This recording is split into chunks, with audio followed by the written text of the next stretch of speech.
जी, अस्सलाम वालेकुम, क्या हाल चाल है? ठीक-ठाक हैं? बहुत सारी ऐसी अंडररेटेड हाउस बिल्डिंग प्रोग्राम हैं जिनके बारे में शायद बहुत सारे लोग नहीं जानते। मेरी कोशिश है कि ऐसे प्रोग्राम्स जिनके बारे में बहुत ज़्यादा इन्फॉर्मेशन नहीं है और जहाँ पे बहुत ज़्यादा एजुकेशन नहीं चाहिए, लैंग्वेज सर्टिफिकेट डेफिनेटली जो है वो चाहिए होते हैं किसी भी हाउस बिल्डिंग के लिए।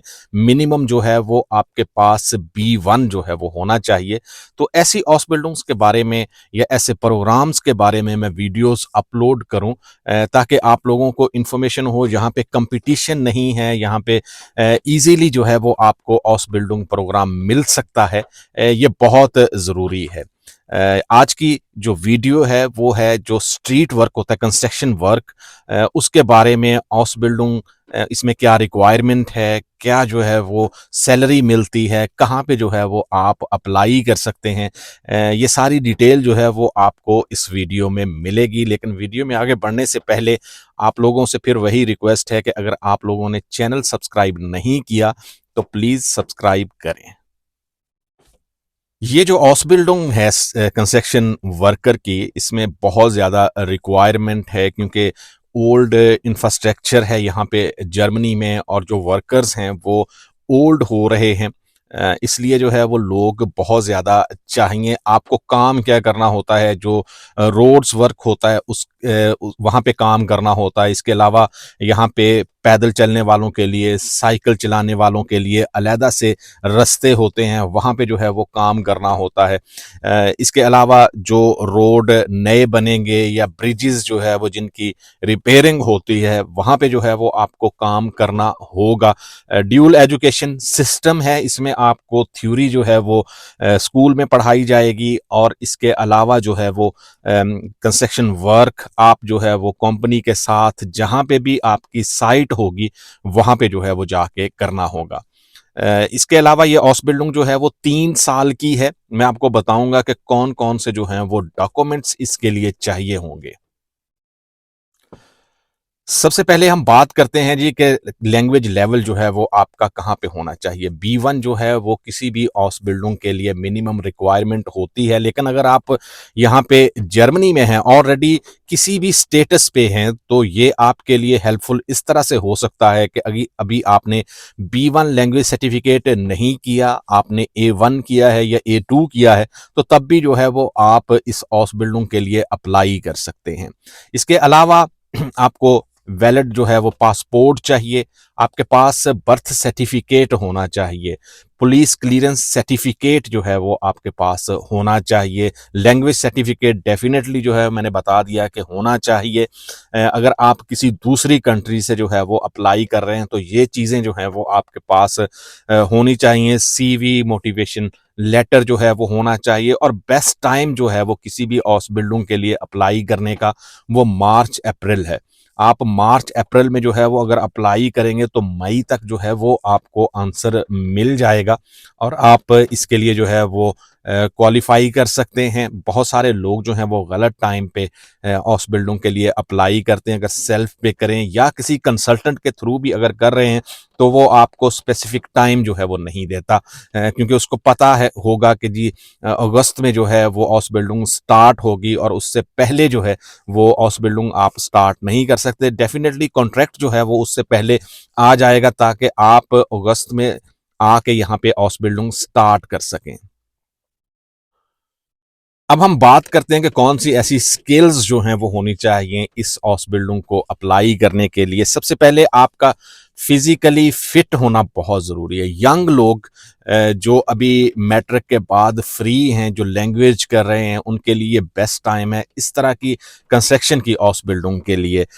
आप बाहर जो है वो काम कर सकते हैं यहाँ पे, क्योंकि वेदर इस तरह का होता है कि बाहर बहुत ज़्यादा सर्दी होगी, तो इस तरह की कंडीशंस में जो है वो आप काम कर सकते हो। इसके अलावा जो टेक्निकल चीज़ें होती हैं, डेफिनेटली उनके बारे में, मशीनों के बारे में आपको थ्योरी में, कंपनी में बताया जाता है, लेकिन ये समझ जो है, ये स्किल जो है वो आपके अंदर होनी चाहिए कि आप ये चीज़ें जो हैं वो समझ सकते हो। इसके अलावा जो सबसे बड़ी चीज़ या जो बड़ी स्किल जो है वो यहाँ पे कंपनीज देखती हैं वो होती है टीम वर्क।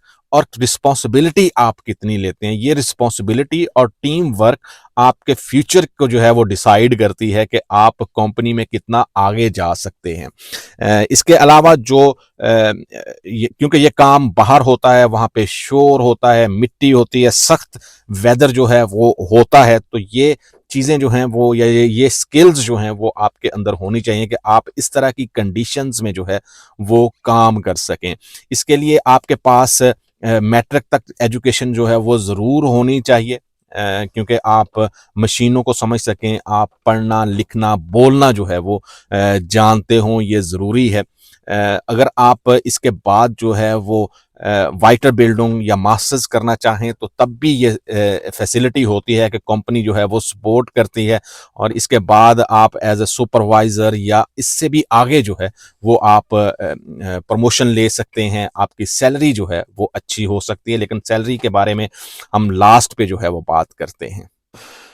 बात करते हैं कि आप ऑस बिल्डिंग में सीखते क्या हैं, थ्योरी में या प्रैक्टिकल वर्क में। आप सबसे पहले तो जो ज़मीन खोदनी होती है, डेफिनेटली जब भी आप कोई काम करेंगे कंस्ट्रक्शन का, तो ज़मीन या ये सारी चीज़ें तो एक्चुअली मशीनें करती हैं, लेकिन मशीनों को समझना भी जो है वो ज़रूरी है, और ये चीज़ें आप ऑस बिल्डिंग में सीखते हैं। ड्रेनेज सिस्टम जो होता है उसको सीखते हैं, या जो पानी का निज़ाम है, एंटवेसरों उसको कहते हैं जर्मन ज़ुबान में, वो आप सीखते हैं। एस्फाल्ट के बारे में जो है वो सीखते हैं। रोड्स की मुरम्मत या उनकी देखभाल जो है, इंस्पेक्शन जो है वो कैसे करनी है। जो बड़ी मशीनरीज होती हैं जैसे एक्सवेटर्स हो गया या रोलर्स हो गया, उनको कैसे जो है वो यूज़ करना है। इसके अलावा जो सेफ्टी रूल्स होते हैं उनको जो है वो कैसे आपने इम्प्लीमेंट करना है। और बाज़ औक़ात जो है वो फरमेसोंग जो होती है, जैसे आप उनको किस तरह जो है वो पामाइश करते हैं, वो सीखना जो है वो होता है थ्योरी में और प्रैक्टिकल वर्क में।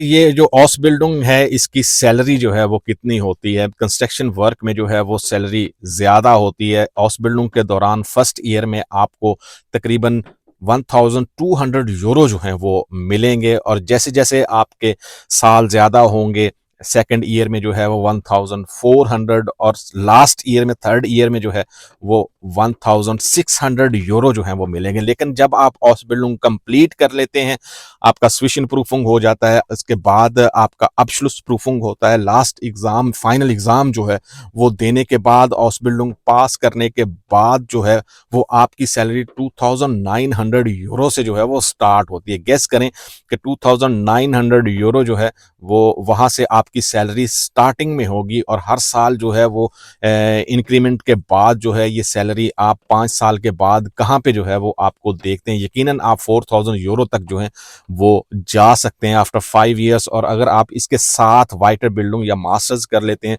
तो एज ए सुपरवाइज़र या जो कंपनी का हेड होता है उस साइट पे, एज ए हेड जो है वो वहाँ पे जॉब कर सकते हैं, और यकीनन वहाँ पे सैलरीज जो हैं वो ज़्यादा होगी।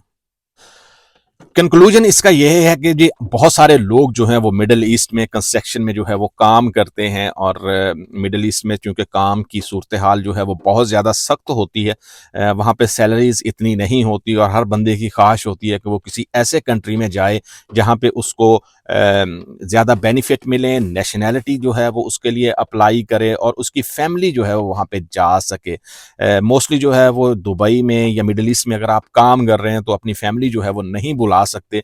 तो अगर आप थोड़ी सी मेहनत करके लैंग्वेज कोर्सेज करेंगे तो इस तरह की बहुत सारी अंडररेटेड ऑसबिल्डिंग्स जो हैं, जो जो प्रोफेशन है, वो आप को मिल सकते हैं, और आप यहाँ पे आके जर्मनी में जो है वो सेटल हो सकते हैं। कंस्ट्रक्शन वर्कर्स की बहुत ज़्यादा ज़रूरत है, क्योंकि यहाँ पे नया इंफ्रास्ट्रक्चर जो है वो तामीर हो रहा है, रोड्स नए बन रहे हैं, और बिल्डिंग्स बन रही हैं। बहुत सारी कंस्ट्रक्शन कंपनी को इस तरह के वर्कर्स जो हैं वो चाहिए, जो यहाँ पे आके ये जॉब स्टार्ट करें। प्रॉब्लम ये है जर्मनी में कि लोग जो हैं वो बूढ़े हो रहे हैं, रिटायरमेंट की एज को जा रहे हैं, या चूँकि ये फिज़िकल वर्क जो है वो ज़्यादा होता है, तो यहाँ पे जो है वो वर्कर्स इतनी लंबी एज तक जो है वो काम नहीं कर सकते। लेकिन अगर आप यंग हैं, आपके पास एक्सपीरियंस भी है इस तरह का, तो ये ऑसबिल्डिंग जो है वो आपके लिए बहुत अच्छी हो सकती है, सैलरीज़ बहुत अच्छी हैं।